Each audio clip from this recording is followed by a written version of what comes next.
vamos dar início ao nosso estudo de hoje. Vamos à nossa prece.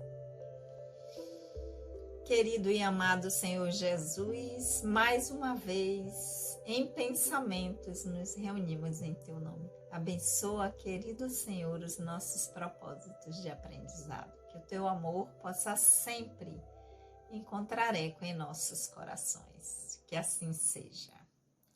Olá, amigos, mais uma vez estamos aqui, nós que somos o GEOB, o Grupo de Estudos das Obras Básicas da Escola Espírita Francisco Xavier, para mais um dia de estudos, nesse formato aqui no canal e também de forma presencial na nossa casa, sempre às quartas-feiras, às 19 horas. Quem estiver por perto, vem estudar com a gente. Lembrando a vocês que a nossa casa, a Escola Espírita Francisco Xavier, tem os trabalhos também doutrinários, sempre às segundas-feiras, às 19h30 às 20h30. Sempre com temas muito interessantes relacionados ao nosso aprendizado, ao nosso desenvolvimento espiritual. E nós, toda quarta, damos prosseguimento com o estudo das obras básicas do Espiritismo. No momento, nós estamos estudando o livro dos Espíritos. E aqueles que estão chegando aqui pela primeira vez, meu nome é Sandra Naira, sejam muito bem-vindos. Nós estamos estudando já o livro segundo do Livro dos Espíritos, título Do Mundo Espírita ou dos Espíritos. Estamos no capítulo 5º, que fala sobre considerações sobre a pluralidade das existências. Então, o Livro dos Espíritos, ele é feito no formato por Kardec. Ele sistematizou o estudo através de perguntas que ele fez aos espíritos e a resposta que os espíritos deram em alguns comentários. Só que esse capítulo 5º é um resumão de Kardec do capítulo 4º, que tratou da pluralidade das existências, das diversas existências que nós temos enquanto espíritos imortais. Então, ele é um capítulo extenso, né? Tem vários parágrafos e não dá para a gente aqui ler ele todo de uma vez. Então, quem está chegando aqui pela primeira vez, vai lá nos vídeos anteriores, vê até onde a gente está, no ponto que a gente está aqui, para seguir com a gente hoje no nosso estudo. Lembrando que a leitura que eu faço aqui para vocês é da tradução de Sandra Kepler, com a introdução de Hermínio de Miranda, e de casa vocês acompanham com a tradução que vocês tiverem. Então vamos lá? Vamos estudar. Então, continuando, Kardec vai dizer, né? Porque no capítulo anterior ele termina dizendo que o pensamento de que o nosso destino está para sempre traçado em alguns anos, mesmo que para que a gente dependesse de atingir a perfeição na Terra, isso tem alguma coisa que não é muito digerível, que não é muito bom, né? Enquanto a ideia contrária de que nós teríamos diversas experiências para darmos conta do nosso aprendizado é bastante consoladora, pois isso nos dá esperança ao invés de tirá-la. Então, continuando, Kardec vai dizer: assim, sem nos pronunciarmos pró ou contra a pluralidade das existências, sem admitir uma hipótese mais do que a outra, diremos que, se pudéssemos escolher, ninguém preferiria um julgamento sem apelo. Um filósofo disse que, se Deus não existisse, seria necessário inventá-lo para a felicidade do gênero humano. Mas, como dissemos, Deus não nos pede permissão, não consulta as nossas preferências. Vejamos as probabilidades e tomemos o problema sobre outro ponto de vista, sempre fazendo abstração do ensinamento dos espíritos e unicamente como estudo filosófico. Então ele propõe que a gente veja aqui, né, essa possibilidade da pluralidade das existências unicamente como estudo filosófico. Vamos nos até abstrair do que os espíritos já disseram até agora, porque tem aqueles que são refratários a essa ideia. Continuando, Kardec vai dizer: se não há reencarnação, é evidente que há apenas uma existência corporal. Lógico, né? Se não tem reencarnação, então a gente só vive uma vez. Uma existência corporal.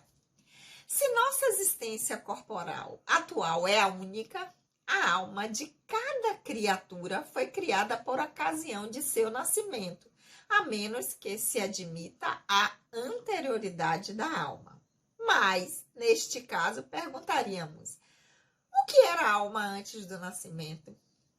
E se o seu estado não constituiria uma existência sob uma forma qualquer? Não há, pois, meio termo. Ou a alma existia ou não existia antes do corpo. Se existia, qual era a sua situação? Teria ou não consciência de si mesma? Se não tivesse, é quase como se não existisse. Contrariamente, a sua individualidade seria progressiva ou estacionária? Tanto num como no outro caso, qual a situação ao reencarnar? Admitindo, segundo a crença popular, que a alma nasce com o corpo, o que dá no mesmo dizer que, anteriormente à sua encarnação, tivesse apenas faculdades negativas, propomos então as seguintes questões. As questões seguintes. E aí Kardec vai continuar. Então, ele está fazendo com que a gente reflita. Então, vamos lá. Vamos imaginar que apenas existe uma encarnação.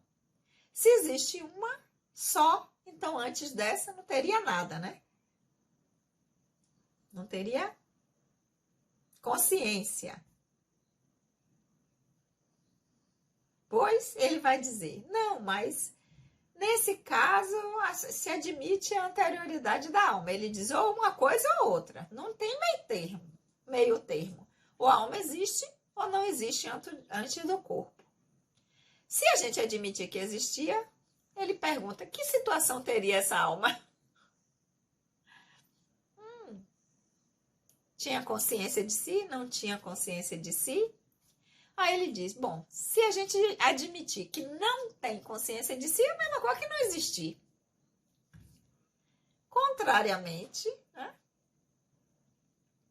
Se ela existe, tem consciência de si, essa alma é progressiva ou estacionária? Ela progride ou ela fica no estado que ela está sempre? Então, sempre.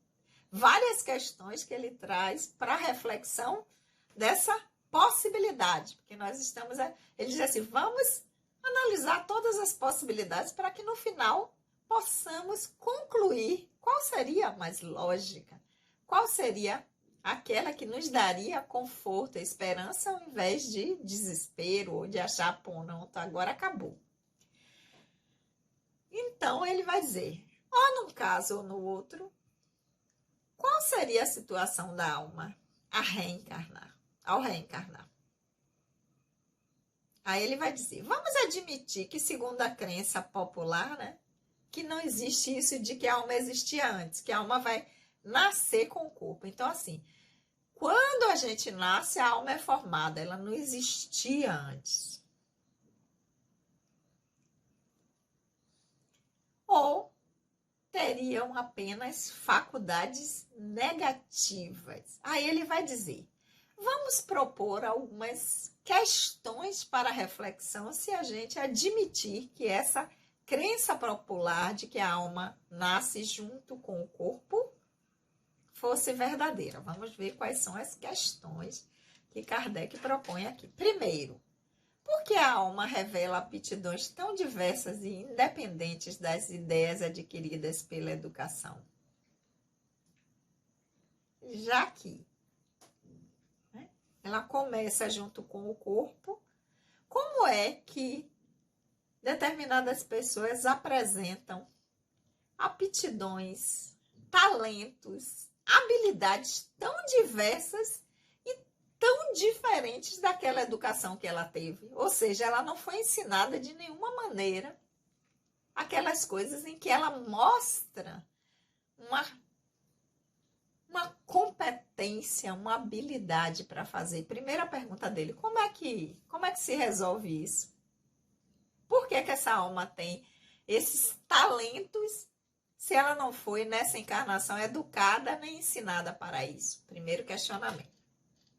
Segundo, de onde vem a aptidão extranormal de certas crianças em tenra idade por esta arte ou aquela ciência, enquanto outras permanecem inferiores ou sofríveis por toda a vida? Tem crianças que já mostram desde pequena habilidade para matemática, para arte, para música, para tantas questões. Opa! Desculpa, gente. Eu esqueci dessa vez de colocar no silencioso. Perdoe, né? Mas acontece nas melhores famílias.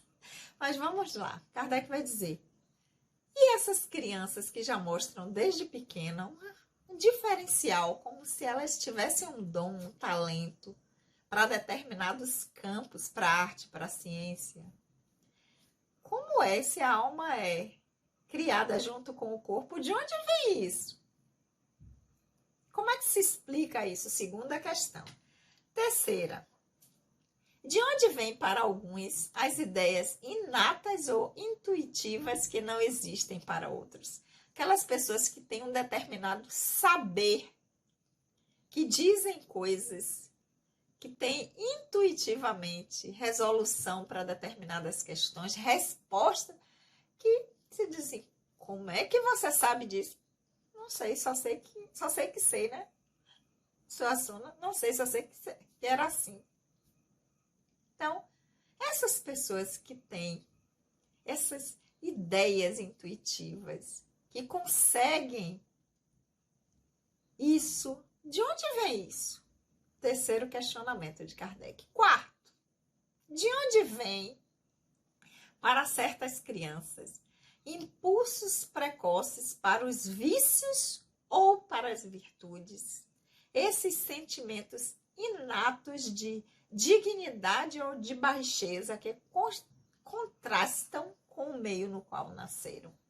Então, crianças que nasceram em um determinado meio, numa determinada família, e que têm ou vícios ou virtudes que destoam completamente daquela família. Não tem, você diz assim, isso aí não tem nada a ver, não puxou a nada, gente. Ou então, de onde essa criança tem isso, essa habilidade, essa sabedoria que ninguém da família tinha? De quem ela puxou isso? Quarta pergunta de Kardec, questionamento. Quinto, por que certos homens, independentemente da educação recebida, são mais adiantados do que outros? Alguns que não têm acesso a muita educação, nem a muita informação, mas têm um desenvolvimento intelectual diferenciado de outros que desde sempre foram orientados, tiveram todos os recursos, mas ainda assim existe uma diferença entre eles muito grande. De onde vem essa educação, essa instrução, essa intuição que diferenciam ele de outros sem que tivessem recebido isso? Quinto questionamento. E, por último, sexto questionamento que Kardec faz aqui. Por que há selvagens e homens civilizados? Se nasce a alma junto com o corpo, Por que nascem selvagens e homens civilizados juntos? Por que não todos civilizados? Se tomarmos uma criança hotentote de peito e educarmos, levando aos mais renomados liceus, faremos dela um Laplace ou um Newton. E aí, aqui na minha tradução, tem uma nota do editor que vai dizer que Hotentote é um grupo étnico do sul da África, encontrados na periferia do deserto de Kalahari, caracterizam-se pela pequena estatura. Né? E Laplace é Pierre Simon Marquês de Laplace, que viveu entre 1749 e 1827, era um matemático e astrônomo francês, autor de famosa teoria que tem o seu nome, segundo a qual o universo teve início com a violenta rotação de uma nebulosa inicial. E Sir Isaac Newton, um matemático que viveu entre 1642 e 1727, matemático e filósofo, que estabeleceu os fundamentos da física contemporânea. Então, vamos voltar aqui.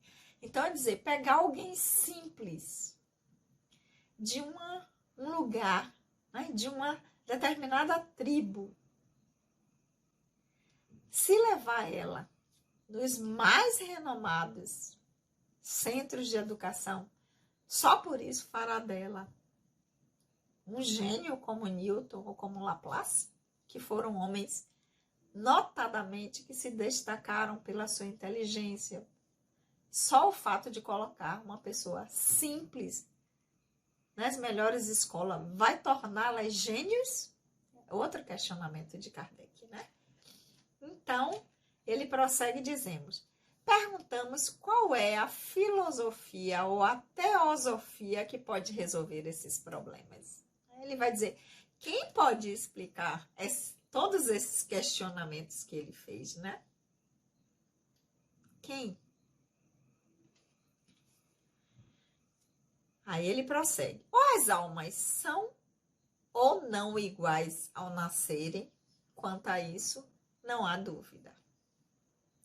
Aí ele vai dizer, se iguais, por que tão grande diversidade de aptidões? Por que tanta gente, tanta alma diferente? Por que não veio todas iguais, já que a alma nasce junto com o corpo e ela se forma no nascimento? Por que tanta diferença? Tanta gente que se destaca, tanta gente que tem virtudes, tanta gente que tem um comportamento, uma ética tão diferenciada. Por que essa diferença tão grande? Continuando, ele vai dizer, dirão que depende do organismo. Aí ele diz, neste caso, teríamos uma doutrina mais monstruosa e mais imoral. Porque se essa diferença se dá ao organismo, é culpa do corpo, ele diz, é pior ainda. A coisa ainda se torna pior se a gente atribuir que essa diferença moral, intelectual, tem a ver com o organismo. É o corpo que vai definir isso. Ele diz isso muito pior. Prosseguindo. O homem seria simples máquina, joguete da matéria, sem responsabilidade por seus atos, pois poderia atribuir tudo às suas imperfeições físicas. Então, eu não tenho responsabilidade de nada do que eu faço. Se eu sou alguém que tem uma ética questionável, que tem um comportamento deplorável, que não respeita os outros, se a alma nasce junto com o corpo e sofre, a influência é do organismo, eu não tenho responsabilidade. A culpa não é minha. É do corpo que eu tenho que formou essa alma assim, que não é legal. Né? Mas ele continua. Se as almas são desiguais, foi Deus quem a criou assim. Porque Deus, o divino, criou tudo, né? Então, por que a inata superioridade conferida a uns poucos? Ele vai dizer, por que Deus escolheu uma certa quantidade de pessoas para ter essa superioridade? Para para terem esse diferencial. Por quê? Ele só deu isso a poucos. Aí ele vai dizer, essa parcialidade, porque se ele deu a poucos, ele não está sendo, ele está sendo parcial, ele escolheu quem ele quer que tenha. Estaria conforme a sua justiça e ao amor que consagrou a todas as suas criaturas? Ele vai dizer, se Deus é soberanamente bom e justo e amoroso com suas criaturas, ele não vai diferenciá-las. Ele não vai privilegiar algumas em detrimento de outras. Isso seria contrário à justiça e o amor do divino por nós. E se nós acreditamos que Deus é soberanamente bom e justo, amoroso, essa ideia contradiz. Continuando ainda, Kardec vai dizer, agora admitamos o contrário. Não uma existência, mas uma sucessão de existências anteriores e progressivas, e tudo estará explicado.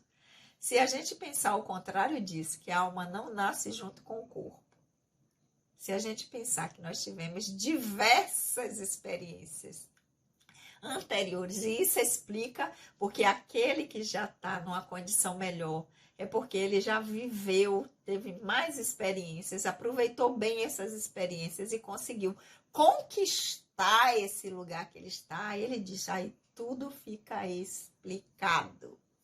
Os homens trazem ao nascer a intuição das suas conquistas pretéritas.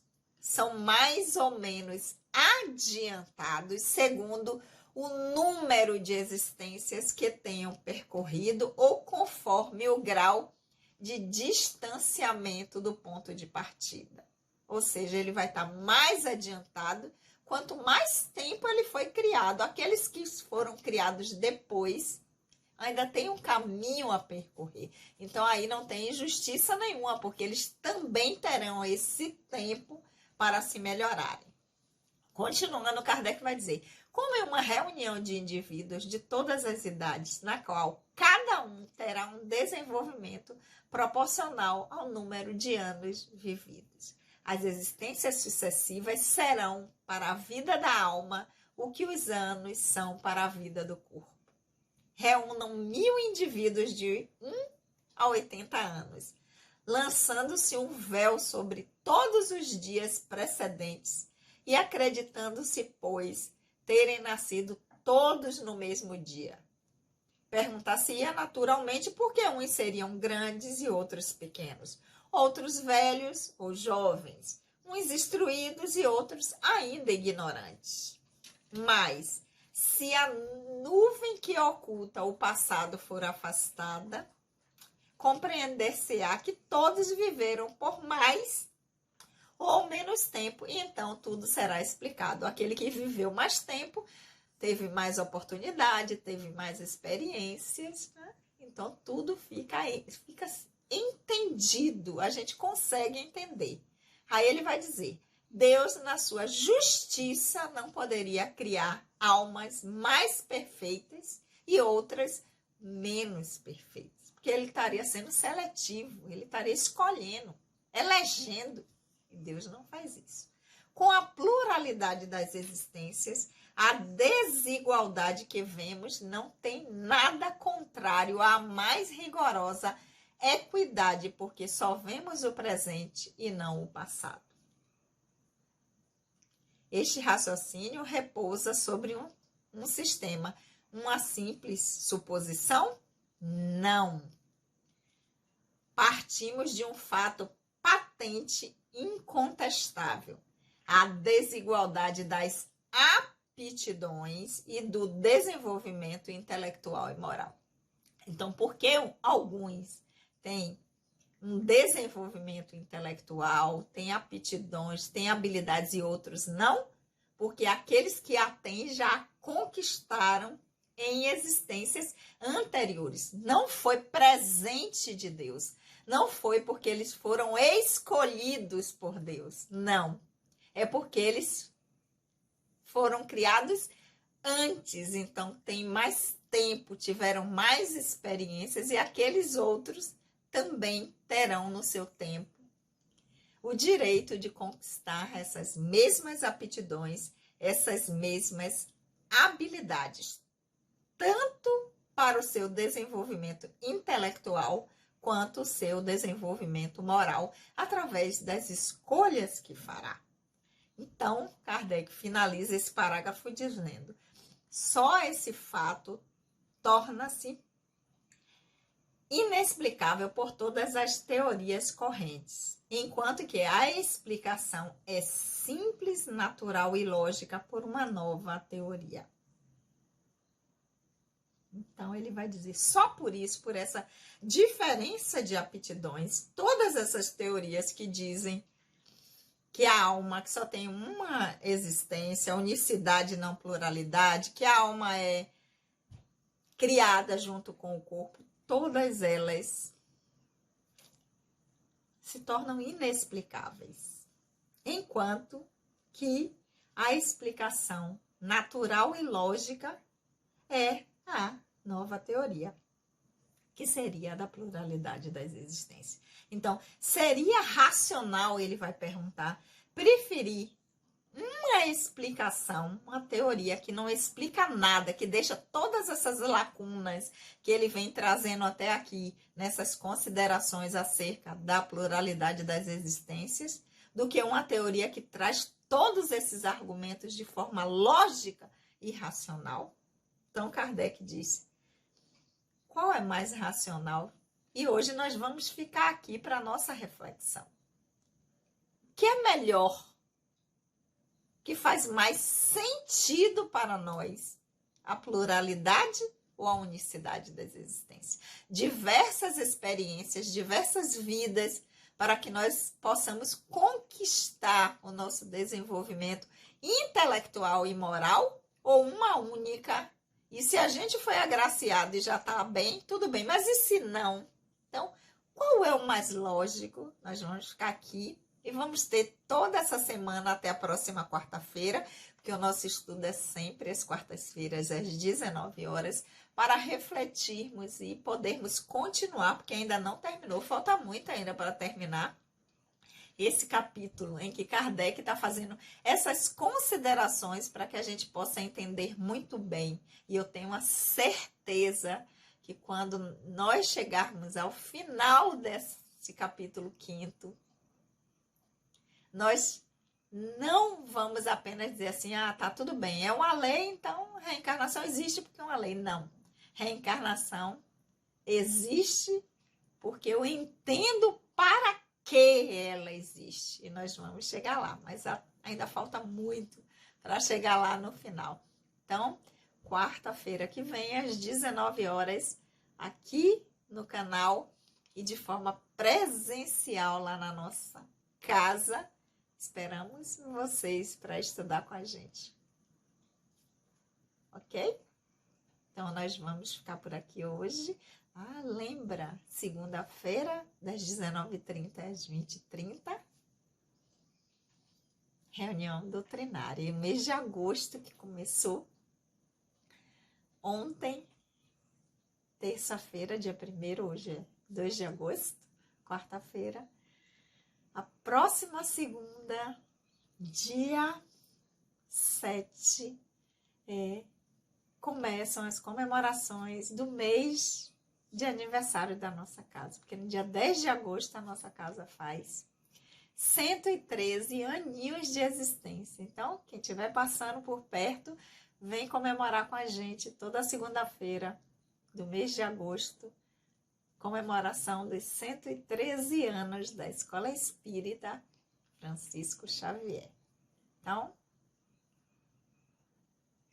vamos comemorar junto, todo mês de agosto. Vamos orar?